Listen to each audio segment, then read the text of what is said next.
got this awesome vlog where I talk about the ecto cooler. You guys will probably watch this video before that one because this one will probably get uploaded first because it's off my iPhone. I talk about my experience with the website called Fiverr, Fiverr. People put their freelance stuff up there, and for $5, they'll do a voiceover for you. They'll do a YouTube banner, anything for $5. This person named James, he does satanic tarot card readings, and I thought it'd be really cool to put it in a video randomly in a vlog. After my rendering failed, I had to cut it out, and it really sucks because I put a lot of effort into it, into splicing it together to make it really cool. But you know, it happens. So I'm just gonna throw it up from my iPhone. I just want you guys to know that this was all for entertainment, but this is actually, to be honest, I'm glad it failed because now I can talk about how I feel about it. He was pretty accurate in the readings. It's really weird. He asked me for a few questions. He's a nice person, really nice person. I'm gonna put his information in the information bar down there, and you guys can check it out and maybe do one because I would recommend it. It's fun. It's $5. If you want more time, it's $10. You know, it goes on increments of 5. But really spot on. Really creeped me out. Was really eye-opening. I'm a person who loves the unknown. I usually don't put out on my YouTube videos my interest in UFO, cryptozoology, things of the unknown nature, things that are still not, you know, explained by science. I am a big fan of, you know, the weird stuff in life, the weird stuff in this world. I really wish I had the file because I had a tripod. Now I'm just holding it, trying to get this out as soon as possible because I wanted to get it out to everyone. I'm going to take you guys to the tarot card reading, and just know that this was all for entertainment. If you guys think it's funny, laugh at it. If you guys think it's stupid, say it's stupid. Just comment below, tell me what you feel. I personally think it was awesome. The reading was pretty accurate. Without actually divulging a lot of my information to this person, he got me spot on. I don't know how, but it was pretty cool. And I recommend it if you guys want to do it for just, you know, fun. It's just all in fun. So don't take this so serious. Nobody get butthurt. Nobody start judging. Nobody start trashing anyone. You know, just keep it cool. So here you guys go. Hey, don't go away. Time for something different. Hello, folks. My name is James Bowles, and I'm coming to you live with the tarot card reading for our host, Tubbs. Tubbs, it's great to work with you, and I do thank you very much for trusting me to provide this prediction and this insight for you tonight. I hope we're going to get some really exciting answers, and if you have any other questions, you know where to find me. For the folks who are just tuning in, my name is James Bowles. I'm a tarot card reader. I've been reading cards for about 15 years, and I am also a Satanist. I am an active member of the Church of Satan, but I'm not a representative of the Church of Satan. And I like to call my tarot card readings satanic because they are. I invite you to enter my personal ritual chamber of the tarot card table and see what messages we can find. Tonight, we're going to talk about Tubbs. He's asked me to look into his future and see if there is fame and money. We're going to take a look at his career as an entertainer and also his YouTube channel. And we're going to explore his blind spots and where he's going over the next 2 years. I think we're going to find something interesting, but, you know, like I said at the beginning, if you get to the end and you think it's totally wackadoo, have a good laugh. At least you got that out of it. Let's see what we've got.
So Tubbs, as we discussed, what we're looking at here is you. What do you need? What do you want? Who are you fundamentally as a person in the context of your blind spots, your YouTube channel, you as an entertainer, and where you're going over the next 2 years, 6, 12, 18, and 24 months, 8, 16, and 24 months, 12 and 24 months, and 24 months altogether. So we've got essentially 1, 2, 3, a total of 4 timelines here that all overlap and intersect. I find that this is really good for timing and detail. I hope we're going to really get a strong answer here tonight. Let's start with our core message: needs, habits, desires. In context to all of these issues, the core message that comes through about yourself is that you are fearful that you would fail yourself. You're not worried about letting other people down. You're not worried about whether or not you live up to anybody else's expectations. Instead, this is about the weight and the pressure that you put on yourself and whether or not you are making a wise, sound decision with respect to the way that you handle your wealth, your resources, and your financial foundation. So you tell me that, in the message you sent me, am I going to be rich? Am I going to be famous? What is it that's really most important to you? What is it really? Because when I look at the question of you as an entertainer, your YouTube channel, and just generally the way that you bring your personality and your entertainment to people who are willing to give you their time and money for the content that you produce, this is not really to do with entertainment. Instead, this is about you being able to say that you have accomplished something good that you do not regret. If you are not finding the success that you want with your YouTube channel, I would say it's because you have not acknowledged that your focus is incorrect. This is not a card of performance. This is not a card about you being at the center of attention. This is not about you generating interesting knowledge, instruction, or other content that people are just racing to devour. Instead, this is about you dealing with your own personal insecurity and your own personal fear of failing the challenges that you have set for yourself, and wanting to be able to prove that you can financially and materially succeed and be a person of value according to your own standards. In a way, this is a very selfish combination of cards. And selfish, that's not a pejorative. That means only self-oriented. And what I mean by that is you are making decisions, your perspective is not set based on your fear of letting anybody else down or disappointing anybody else or getting something for anybody else. This is you doing work for you, which in a way I think is spectacularly healthy. If more people minded their own business, I think the world would be more successful. But if there's any message that we can take immediately from these 2 cards in front of us, I would say that it does mean you also lack a little bit of perspective. Are you thinking about what your audience is really searching for? Are you thinking about the ways that people can actually use the things that you're producing?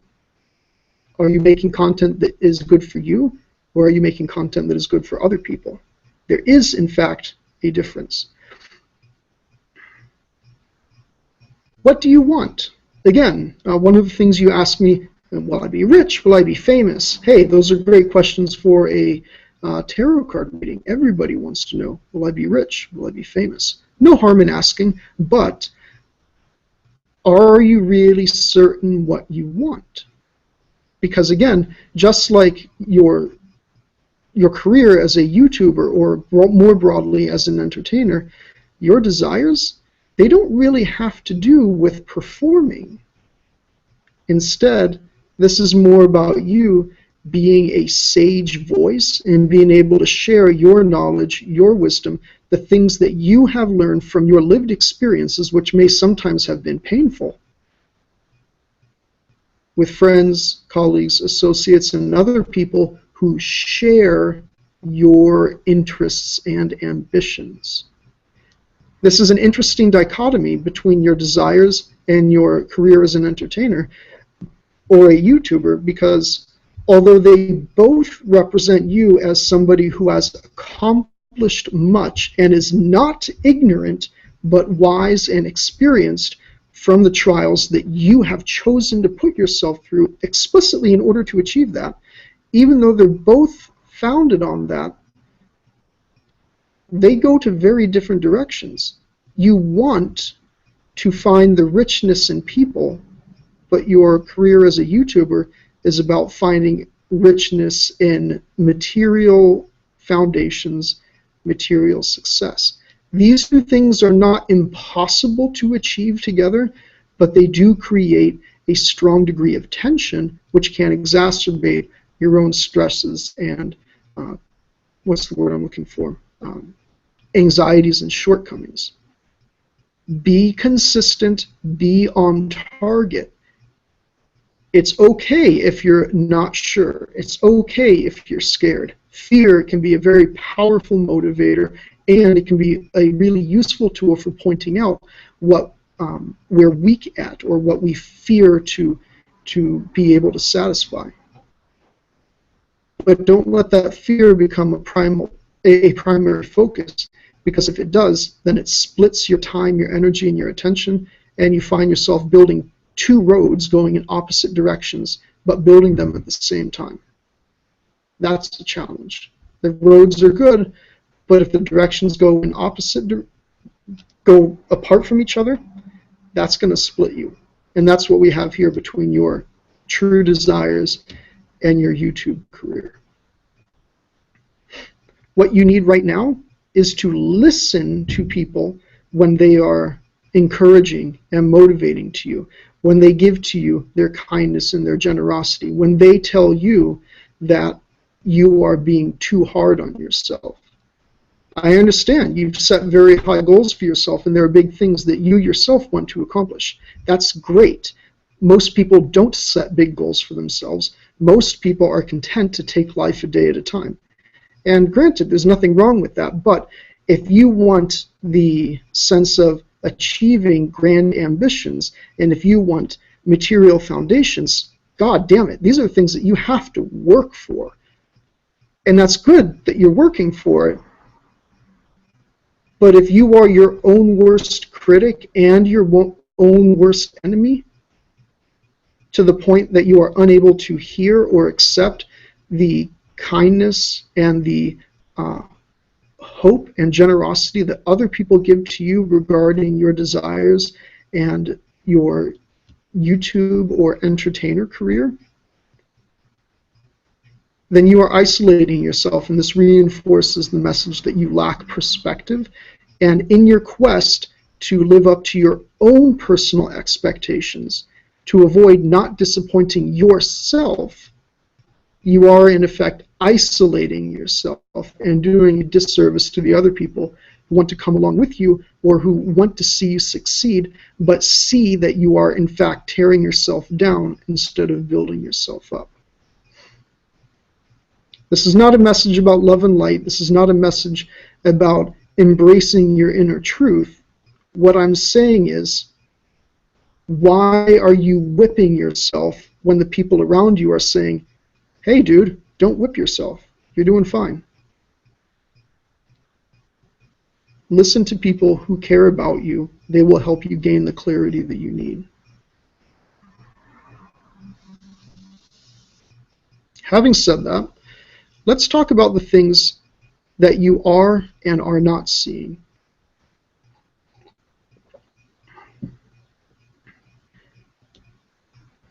This is what you know and the people who are close to you know about you. This is what you know about yourself, but nobody else does. This is what other people know about you, but you don't know about yourself. And this is what nobody, not even you, knows about yourself. I'm not going to get into any grand explanations of psychology and shadow, partly because I'm not really qualified to talk about those things, but also because I think they're unnecessary. Don't overcomplicate this. Just focus on the message. We're going to bring you along for the ride.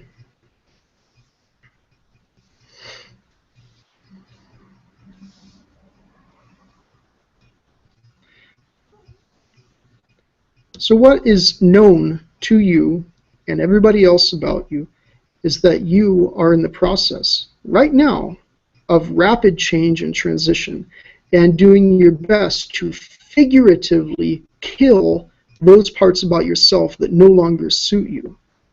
On the one hand, this is a great way for you to regenerate and recover from past failures or past disappointments and to grow stronger and acquire the knowledge and the wisdom that you are seeking. However, and this is a really big point, there is also a sense of compulsion and addiction about this. Where does this come from? Do you feel like you're pushing too hard? And why are you pushing so hard for the change? Is there a sense of resentment or self-loathing? If that's so, then you can use this to identify your past mistakes and what you do not enjoy about the things that you've done to yourself. But, God damn it, man, don't whip yourself if the time for whipping is done. Be strong. Get over it. I think one of the things that other people don't understand about you is that you have your own timeline. You have your own agenda, your own rhythm, and you have your own sense of balance and equilibrium that you try to impose on the world around you so that you are able to handle things at your pace, at your speed. Speed it up when you want to, or slow it down when you like. But I don't think other people understand or know about the timetable or the sense of urgency that you impose on yourself, and as a matter of, as I cannot talk tonight, holy shit, and by extension of that, the way that you try to control the circumstances around you in order to accommodate that inner timetable. Why are you keeping this to yourself? What is it so important about your success that you cannot share your timeline or your agenda with the people around you? Because going by your desires, you want that community. You want that sense of friendship and congenial relations with people who share your goals. But at the same time, you're moving in a fairly opposite direction with your YouTube platform, where you're trying to gain a better sense of financial or material foundation and be able to say that you've really built something, mostly as a result of your own effort and mostly in order to show or to prove, mostly to yourself, that you are somebody who is really valuable and worthwhile, that God fucking damn it, you've accomplished something. Why are you hiding this from other people? I don't believe that it serves you.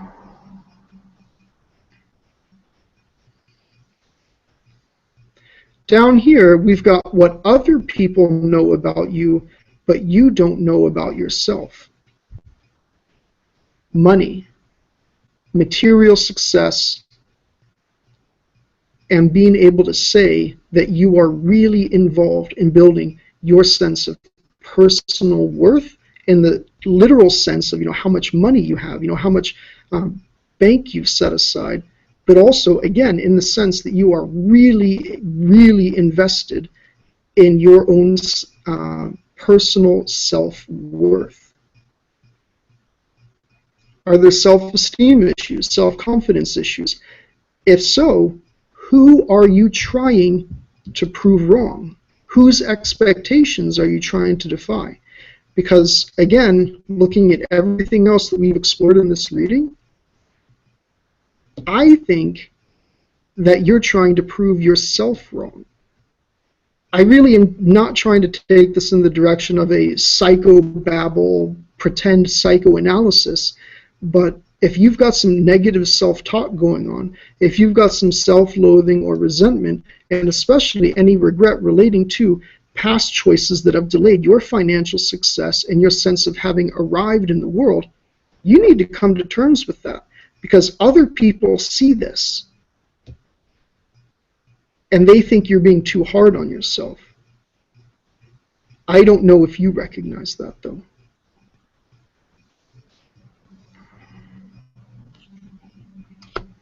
And down here, we're talking about what nobody knows. Not you, not them. Well, I guess you know it now since we're talking about it. But you hold yourself apart. I don't know if anybody else in your life knows, and I don't know if you know how separate and distant you hold yourself, especially when it comes to wealth, possessions, and material accomplishment. Do you understand why you hold yourself separately? I think, based on everything that I'm seeing here, and we've already discussed, it's because you want to prove to yourself that you can win the game of life on your own terms. But I don't think anybody else understands or knows why you're doing that or for what reasons. If you find that you're not connecting with people the way that you want, that you're not reaching the audience that you want in your entertainment career, if you find that you are encountering a sense of resistance and delay in other affairs in your life, well, I've got news for you. It is not the rest of your life that is holding you back. It is you yourself. You are your own worst critic, and you are somebody who is, I believe, refusing or pushing back against the kindness and the forgiveness and the generosity and the hope that others are willing to give to you right now. If you do that and are more flexible and open about the timeline that you're doing, and you are able to come to terms with why you are feeling such a push to purge yourself and the direction that you're taking, I think that you're going to be able to absolutely write your own direction and create your own success. Let's see what's in the future for you, Tubbs.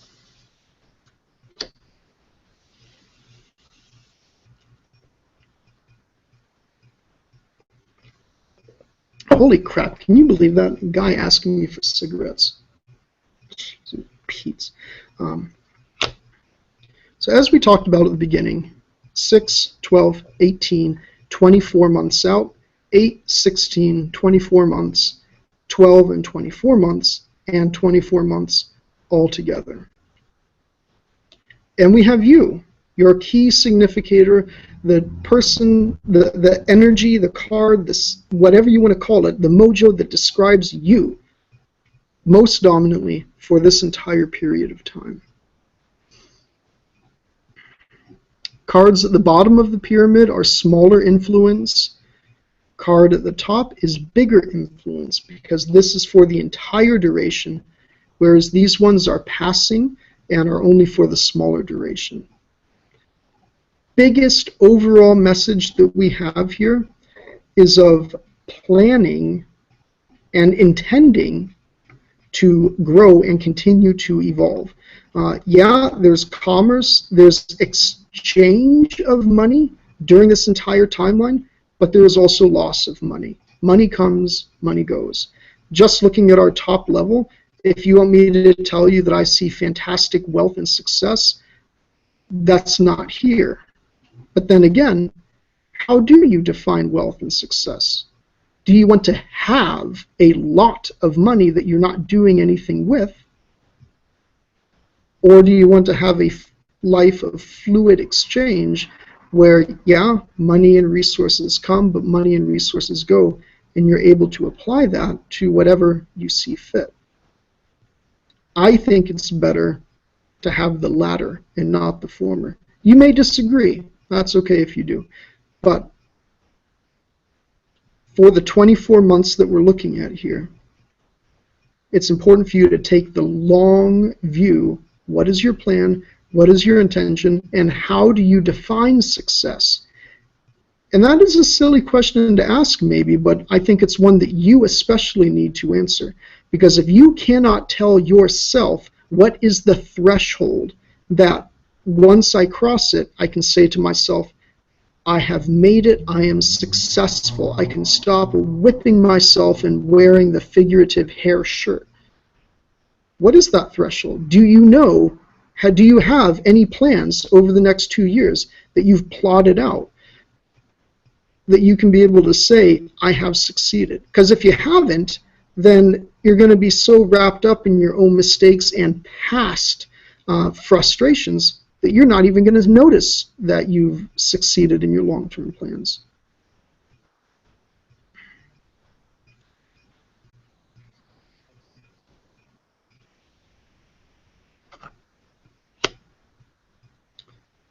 The next 12 months is a period of time where you come to a sense of understanding, and I'm not sure I would say it's coming to a sense of peace about it, but definitely coming to terms with your past mistakes and frustrations and learning to continue with a sense of balance and order that you impose on yourself.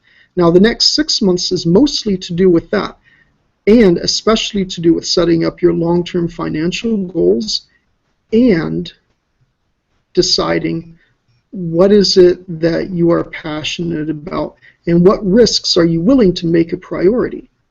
Nothing ventured, nothing gained, but at the same time, you've got to decide what those risks are going to be and plan to take them. And when the time comes, take them.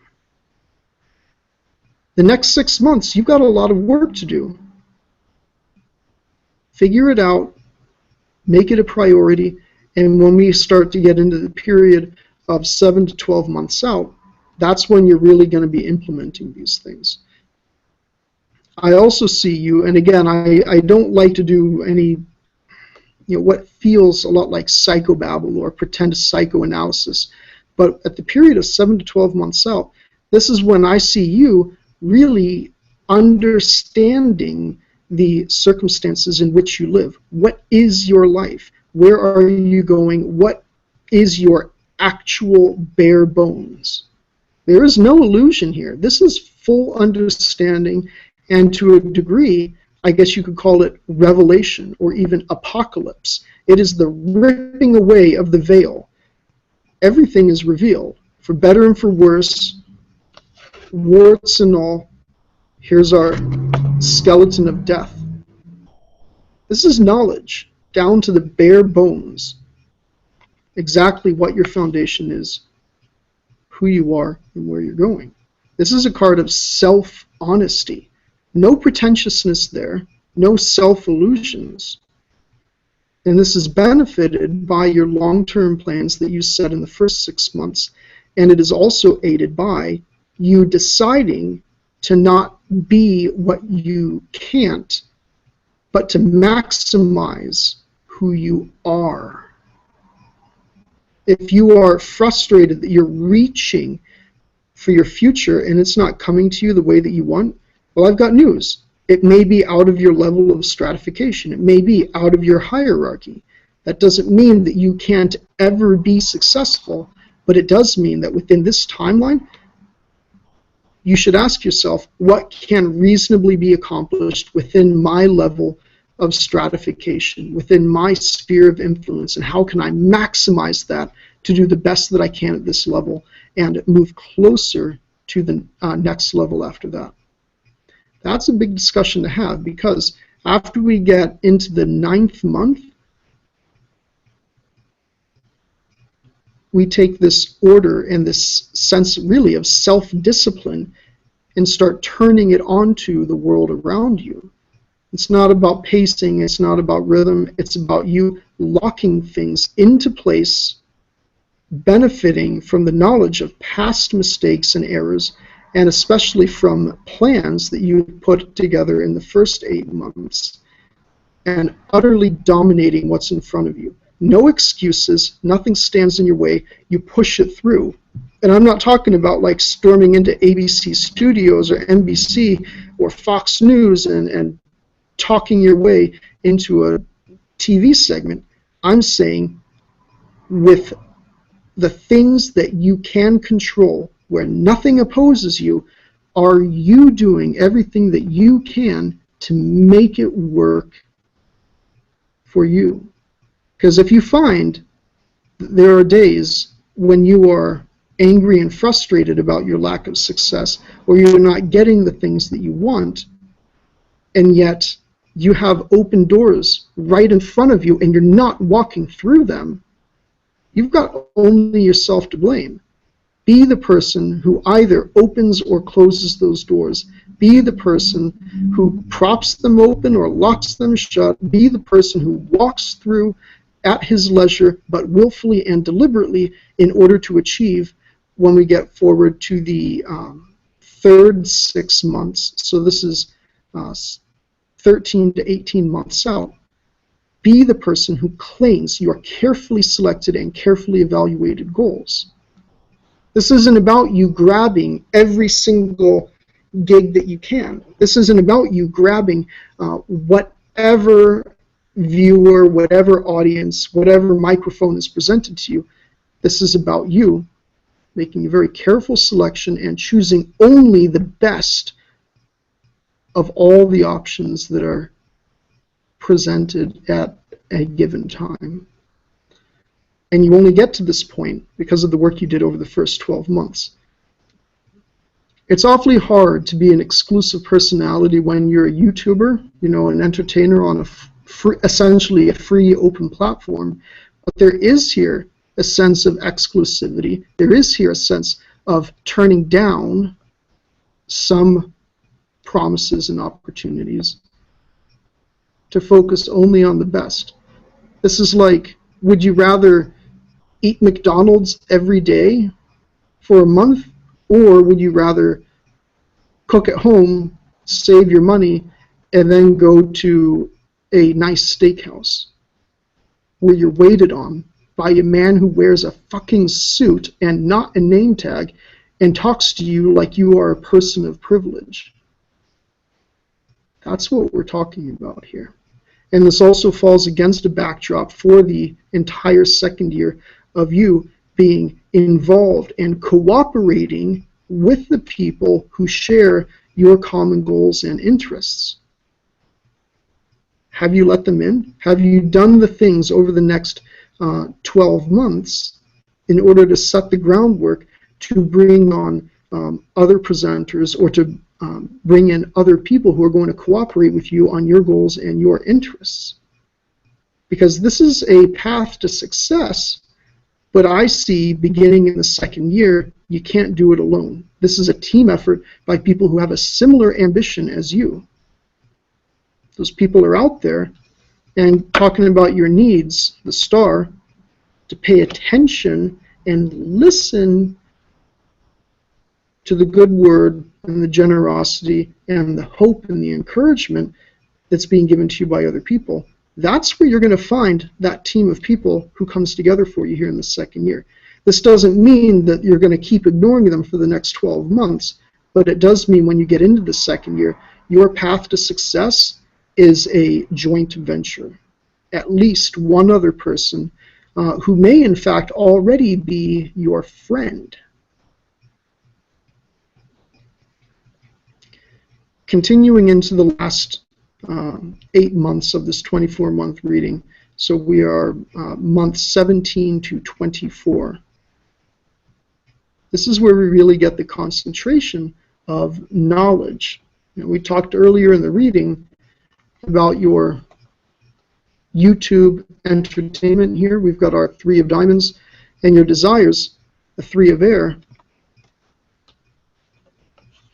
Last 8 months of this 24-month forecast, 3 of water. You are going to be somebody who has learned a lot. You are going to be somebody who is knowledgeable and understands how to deal with the influx of success, but also the outflow of expenses. Money comes, money goes. You ride the waves of success, and you can keep your head above water. So you ask me, will you be rich? Will you be famous?